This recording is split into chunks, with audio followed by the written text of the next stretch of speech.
क्या आप जानते हैं कि भारतीय हिमालय के बर्फीले पहाड़ों के बीच सैकड़ों साल पहले कैसा जीवन था? कैसे इन दुर्गम क्षेत्रों में चमत्कारी इंजीनियरिंग और अद्वितीय जीवन शैली ने इतिहास के पन्नों पर अपनी छाप छोड़ी। यह उस दौर की बात है जब दार्जिलिंग की टॉय ट्रेन पहाड़ियों के बीच अपना पहला सफर तय कर रही थी, जब नैनीताल की खूबसूरत झील के किनारे बसे घर भूस्खलन से तबाह हो रहे थे और जब हिमालयी क्षेत्र के आदिवासी समूह अपनी अनोखी संस्कृति को संरक्षित करने के लिए संघर्ष कर रहे थे। आज हम आपको लेकर चलेंगे उस बीते वक्त में जहां हर तस्वीर के पीछे एक रहस्यमयी और रोमांचक कहानी छिपी है। तो आइए इन अद्भुत तस्वीरों और किस्सों के जरिए उस दौर को जीने की कोशिश करें जब पहाड़ों की गोद में इतिहास बन रहा था। क्या आप तैयार हैं? दोस्तों, वीडियो में आगे बढ़ने से पहले यदि आप चैनल पर नए हैं तो चैनल को सब्सक्राइब और वीडियो को लाइक जरूर कर दें।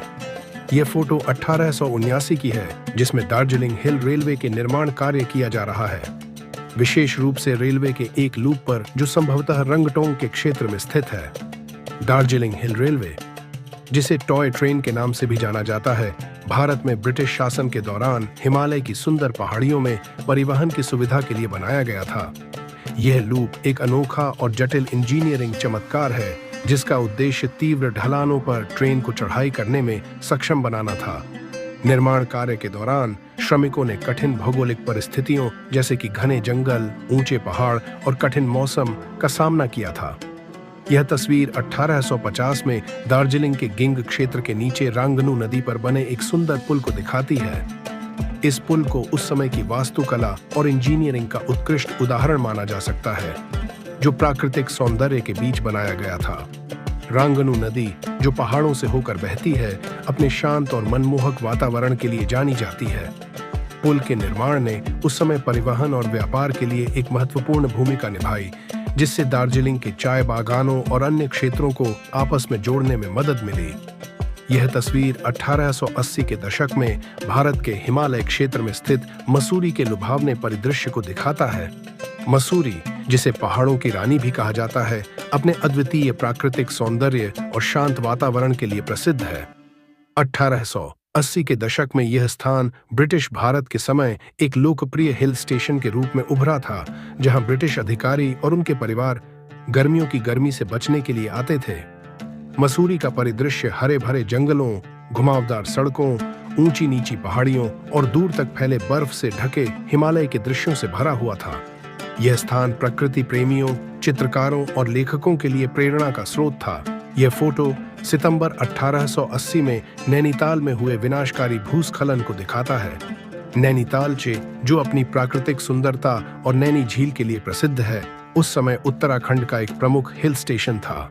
सितंबर 1880 में भारी बारिश के कारण पहाड़ियों की मिट्टी कमजोर हो गई और भूस्खलन हुआ, जिससे बड़े पैमाने पर जान माल का नुकसान हुआ। यह घटना नैनीताल के इतिहास की सबसे दुखद आपदाओं में से एक थी, जिसमें कई इमारतें और घर मलबे में दब गए और कई लोगों की जान चली गई। इस भूस्खलन ने क्षेत्र में सुरक्षा और पर्यावरण संरक्षण की आवश्यकता पर गहरा प्रभाव डाला। यह घटना उस समय के निवासियों और प्रशासन के लिए एक चेतावनी थी कि प्राकृतिक आपदाओं से निपटने के लिए तैयारियां और सतर्कता कितनी महत्वपूर्ण है। यह फोटो 1850 में हिमाचल प्रदेश की कुल्लू घाटी में ब्यास नदी के किनारे मुस्क को दिखाता है। मुस्क एक पारंपरिक उपकरण था जिसे चमड़े से बनाया जाता था और आमतौर पर पानी ढोने के लिए इस्तेमाल किया जाता था। यह उपकरण हिमालयी क्षेत्रों में विशेष रूप से स्थानीय समुदायों द्वारा पहाड़ी नदियों से पानी लाने और अन्य दैनिक जरूरतों के लिए उपयोग में लाया जाता था। ब्यास नदी, जो हिमालय की सुंदरता के बीच बहती है, कुल्लू घाटी की कृषि और संस्कृति का एक अहम हिस्सा है। 1850 के समय में यह क्षेत्र प्राकृतिक सौंदर्य, शांतिपूर्ण वातावरण और पारंपरिक जीवन शैली के लिए जाना जाता था। मुसक के उपयोग का यह चित्रण उस समय की सरल लेकिन अनूठी स्थानीय तकनीकों और संसाधनों पर निर्भरता को दर्शाता है, जो स्थानीय लोगों के जीवन का अभिन्न हिस्सा थे। यह फोटो 1935 में माउंट एवरेस्ट की एक हवाई तस्वीर को दिखाता है, जो उस समय के तकनीकी और साहसिक उपलब्धियों का प्रतीक है। माउंट एवरेस्ट, जिसे संसार की सबसे ऊंची चोटी के रूप में जाना जाता है, हिमालय में स्थित है और इसकी ऊंचाई 8,848 मीटर है। 1935 में ली गई यह हवाई तस्वीर एवरेस्ट के भौगोलिक और प्राकृतिक विवरण को कैद करने का एक अभूतपूर्व प्रयास थी। उस समय हवाई फोटोग्राफी एक नई तकनीक थी और एवरेस्ट जैसे दुर्गम क्षेत्र की तस्वीर लेना एक बड़ा साहसिक कार्य था।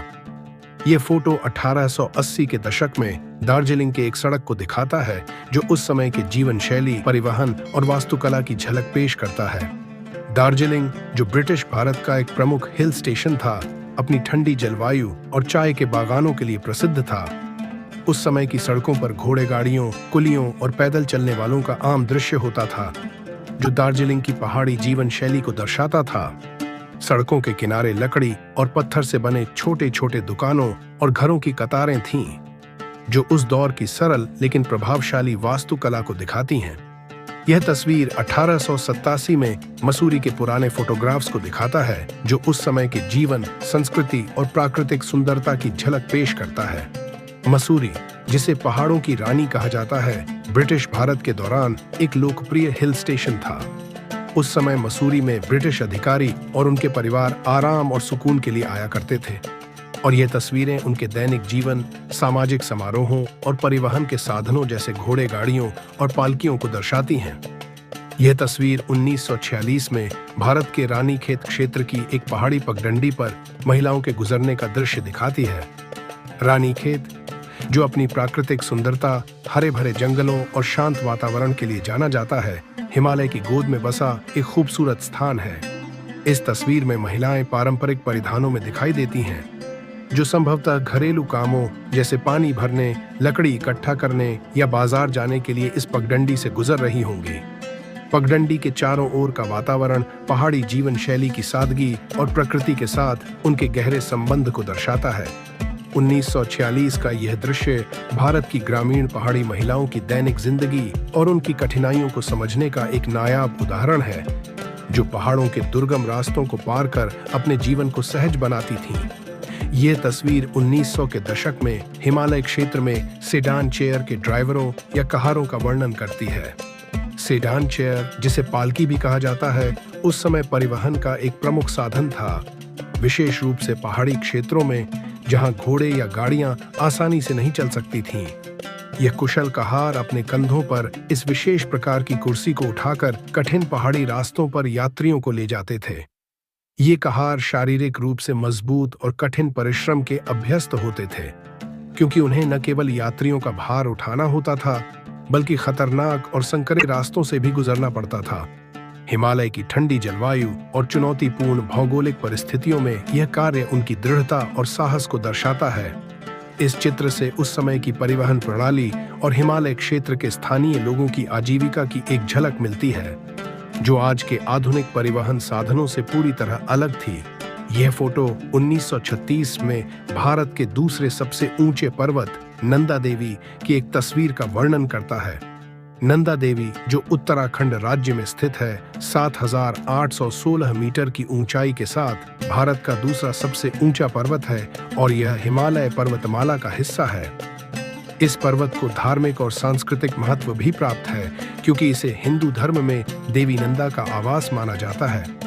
1936 में ली गई यह तस्वीर नंदा देवी की महानता और उसके चारों ओर के खूबसूरत हिमालयी दृश्य को कैद करती है, जो उस समय की तकनीकी सीमाओं के बावजूद पर्वतारोहण और भूगोल के अध्ययन के लिए एक महत्वपूर्ण उपलब्धि थी। यह तस्वीर 1890 के दशक में उत्तराखंड राज्य के नैनीताल झील के दृश्य का वर्णन करता है, जो हिमालय की खूबसूरत पहाड़ियों के बीच स्थित है। नैनीताल अपनी विशेष उथली और अर्धवृत्ताकार झील के लिए प्रसिद्ध है, जिसे नैनी के नाम से जाना जाता है, जो इसे एक अद्वितीय और आकर्षक स्थल बनाता है। 1890 के दशक में नैनीताल एक प्रमुख ब्रिटिश हिल स्टेशन के रूप में उभरा था, जहां अंग्रेजी अधिकारी और उनके परिवार गर्मियों में ठंडी जलवायु का आनंद लेने के लिए आते थे। इन चित्रों में नैनीताल झील का मनमोहक दृश्य, झील के किनारे स्थित पुराने बंगलों और पहाड़ी इलाके की सुरम्य सुंदरता को दर्शाया गया है। यह फोटो 1880 के दशक में हिमालय के 3 प्रमुख आदिवासी समूहों लेपचा, नेपाली और भूटिया के 3 पहाड़ी पुरुषों की एक तस्वीर का वर्णन करता है। इन तीनों समुदायों का हिमालयी क्षेत्र, विशेष रूप से सिक्किम, दार्जिलिंग और उत्तर पूर्वी भारत में गहरा इतिहास और सांस्कृतिक महत्व है।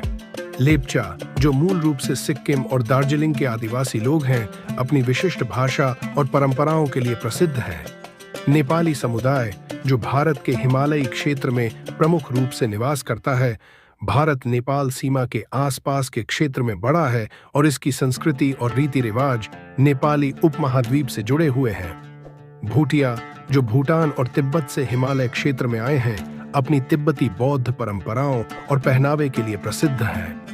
इस तस्वीर में इन तीनों समुदायों के पुरुषों की विभिन्न पारंपरिक वेशभूषा और सांस्कृतिक विशेषताओं को दर्शाया गया है। यह फोटो 1880 के दशक में उत्तराखंड के अल्मोड़ा में स्थित कुष्ठ रोगियों का आश्रय लेपर आश्रम को दिखाता है। कुष्ठ रोग, जिसे आजकल लेप्रोसी कहा जाता है, एक गंभीर संक्रामक बीमारी है जो त्वचा, नसों और श्वसन प्रणाली को प्रभावित करती है। 19वीं सदी के अंत में जब मेडिकल सुविधाएं और जागरूकता सीमित थीं, तब कई जगहों पर कुष्ठ रोगियों के लिए विशेष आश्रय बनाए गए थे ताकि वे समाज से अलग रहकर इलाज पा सकें और संक्रमण फैलने से बचा जा सके। अल्मोड़ा, जो हिमालयी क्षेत्र में स्थित है, उस समय एक प्रमुख हिल स्टेशन और प्रशासनिक केंद्र था जहां इस तरह के आश्रमों का संचालन होता था। यह फोटो 1880 के दशक में हिमालय पर्वतों में लगाए गए एक शिविर को दिखाता है।